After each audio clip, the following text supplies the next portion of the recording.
사도 바울이 믿음의 아들 디모데 후배 목사에게 목회 서신을 쓰면서 영적 지도자로서 하나님의 교회 안에서 하나님의 사람들을 어떻게 양육하고 지도하고 또 이끌어갈 것인가, 구체적인 그 사역의 그 원리들을 설명하면서 본문에서는 특별히 이 말의 중요성, 교회 안에서 말다툼을 하지 말라, 이렇게 하나님 앞에서 엄히 명하라는 거죠. 말다툼. 여기 16절에 보면 망령되고 헛된 말을 버리라, 이런 권면도 있고요. 또 쭉 밑에 내려가 보면 23절에 어리석고 무식한 변론을 버리라. 이에서 다툼이 나는 줄 압니다. 어리석고 무식한 변론. 네.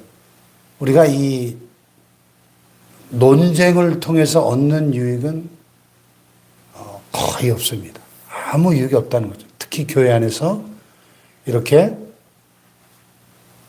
망령되고 헛된 말을 하고 또 말다툼을 하고 하는 이런 것들은 유익이 하나도 없고 도리어 듣는 자들을 망하게 한다, 그랬습니다.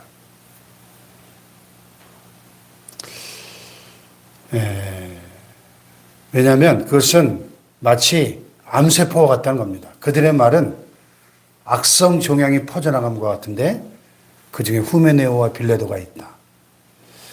이 디모데 목사가 에베소 교회를 목회했는데요. 그 에베소 교회 안에 후메네오와 빌레도라는 아주 이 논쟁을 좋아하는, 다툼을 일으키는 그런 사람들이 있었던 것 같습니다. 근데 그런 다툼은 마치 악성 종양처럼, 암세포처럼 이게 퍼져나가서 교회라고 하는 그리스도의 이 몸을, 교회는 유기적 생명체인데 그리스도의 몸이라고 했으니까 이 생명체인 그리스도의 몸을 병들게 하고 사망에 이르게 할 수도 있다, 이렇게 경고하는 거죠. 그만큼 이 다툼은, 이 말다툼은 심각한 것이다. 그래서 그런 자들에게 말다툼을 하지 말라고 하나님 앞에서 엄히 명하라는 거죠. 유익이 하나도 없다는 겁니다. 이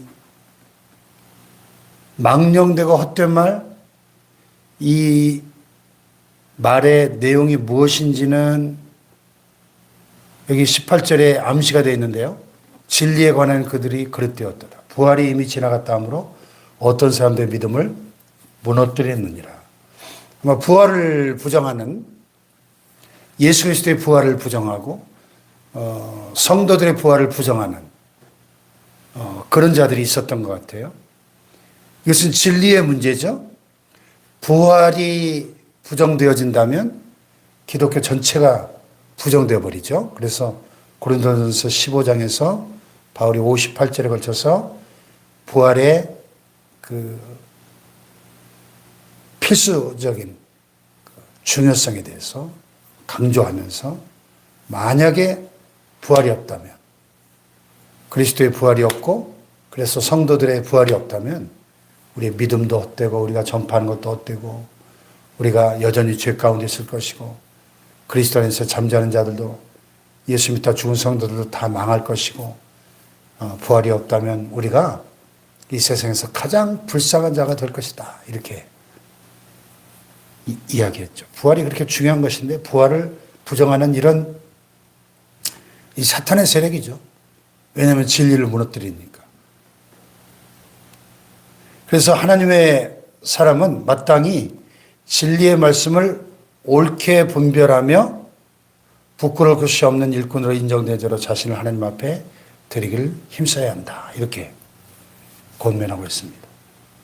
망령되고 헛된 말, 완전히 반대되는 말이 진리의 말씀이죠. 진리의 말씀. 그러니까 하나님의 사람은 진리의 말씀을 올바르게 분별하고 진리의 말씀을 가르치고 전파하는 사람이어야지 망령되고 헛된 말을 가지고 논쟁하고 말다툼을 하고 변론하는 것은 참 이것은 어리석고 무식한 변론이다. 유익이 하나도 없고 듣는 자들을 다 망하게 하는 치명적인 것이다. 이런 것을 본문에서 강조하고 있죠. 네. 참 이 교회 안에서 이 언어 사용이 얼마나 중요한지 몰라요. 네. 특히 우리 한국말은 참 미묘하잖아요.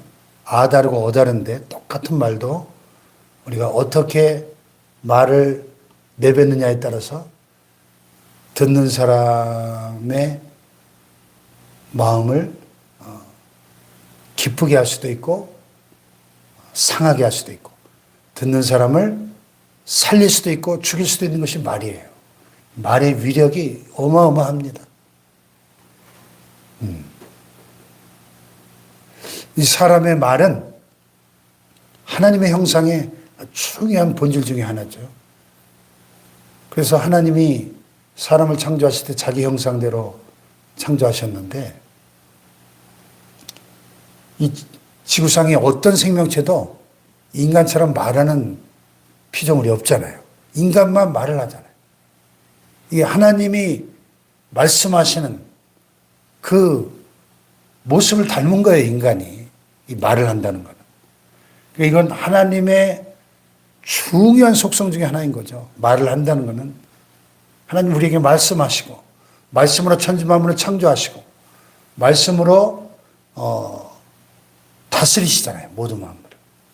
그렇게 우리 인간의 이 말이 창조력이 있고 또 이 견인력이 있어요.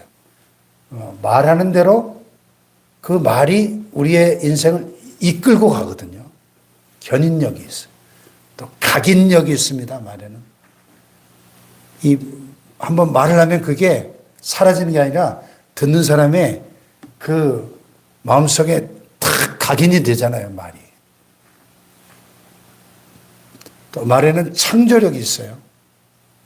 빛이 있으라 하시면 빛이 있었고 하나님 말씀하실 때 창조되어지잖아요. 우리 인생의 이 말, 우리는 언제나 진리의 말씀만을 말하는 진리의 사람들이 될 수 있기를 축복합니다. 예, 우리의 말대로 인생이 되거든요. 진리의 말씀, 축복의 말, 사랑의 말, 칭찬과 격려의 말, 살리는 말, 긍정적인 말, 할렐루야. 네. 그렇지 않은 것은 망령되고 헛된 말이고요. 그것은 악성 종양이 퍼져나가는 것과 같다.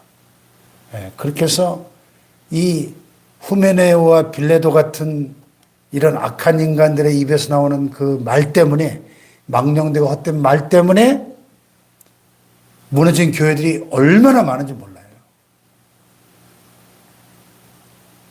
오늘 우리의 언어 생활을 한번 돌아보는 새벽이 되기를 원합니다. 과연 나는 지금 어떤 언어 생활을 하고 어떤 말을 주로 쓰고 있는가? 과연 나의 말은 유익한 말이고 교회를 세우는 말이고 교회를 살리는 말인가? 아니면 듣는 사람을 망하게 만들고 교회를 무너뜨리는 말인가를 한번 심각하게 돌아봐야 돼요. 나의 말이.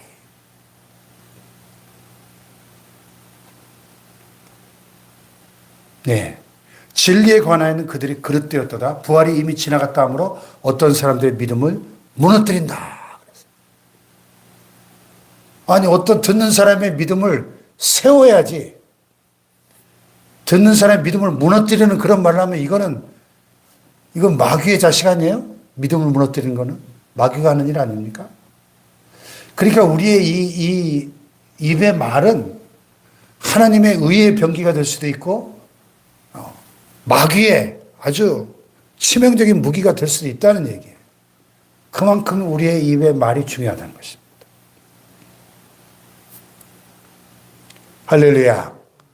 우리 입의 말이 정말 하나님의 의의 무기로 쓰임받는 말이 될 수 있기를 축복합니다. 네. 그래서 우리는 하나님이 쓰시는 그릇이 되어야 되는데 여기 유명한 그릇의 비유가 나와요. 큰 집에는 금그릇도 있고 은그릇도 있고 나무그릇도 있고 질그릇도 있는데 그래서 귀하게 쓰는 것도 있고 천하게 쓰는 것도 있는데 그러므로 누구든지 이런 것에서 자기를 깨끗하게 하면 귀히 쓰는 그릇이 되어 거룩하고 주인의 쓰심에 합당하며 모든 선한 일에 준비함이 되리라. 그랬어요.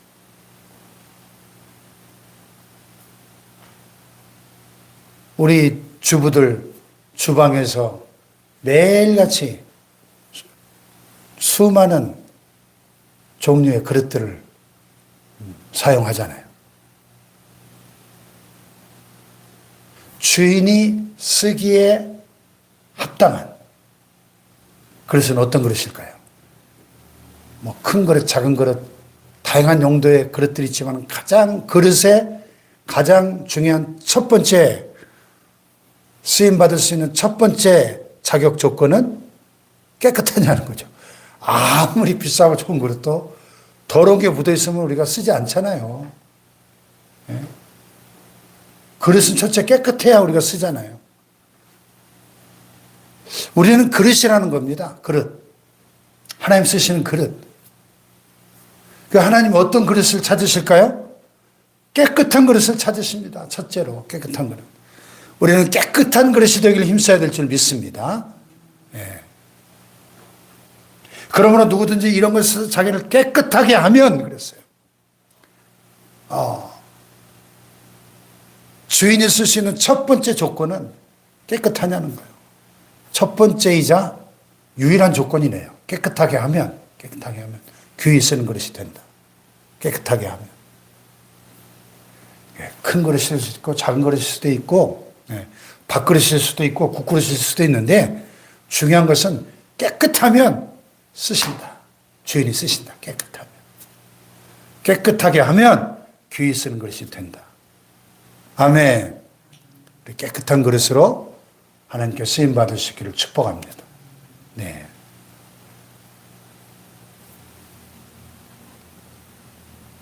또한 너는 청년의 정욕을 피하고 주를 깨끗한 마음으로 부르는 자들과 함께 의와 믿음과 사랑과 화평을 따르라. 청년의 정욕. 청년들은, 젊은 사람들은 정욕이 강하잖아요.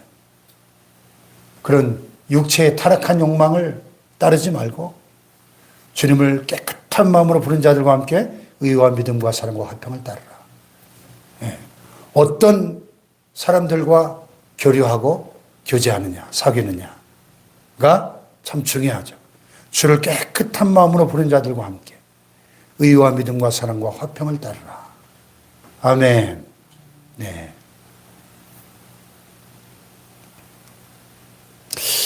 그래서 주의 종은 특별히 교회의 지도자는 마땅히 다투지 아니하고 모든 사람에 대해 온유하며 가르치기를 잘하며 참으며 거역하는 자를 온유함으로 훈계하는 그런 지도자가 되어야 된다.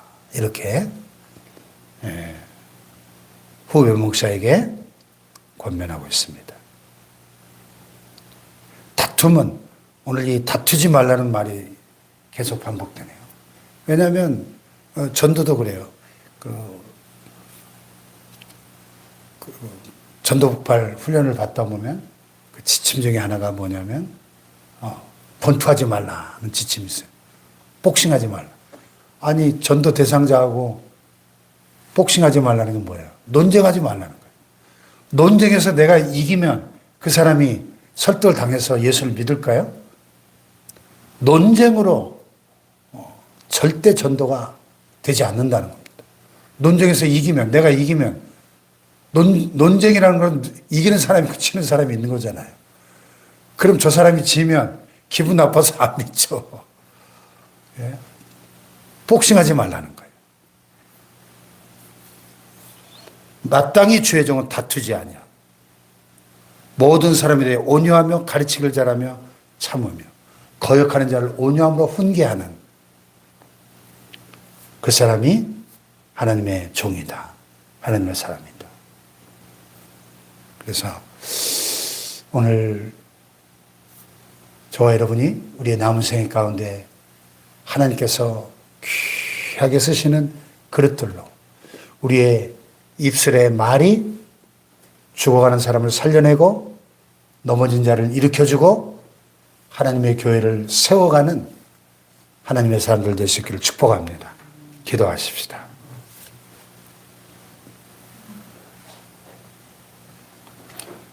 오늘 우리의 언어 생활이 하나님께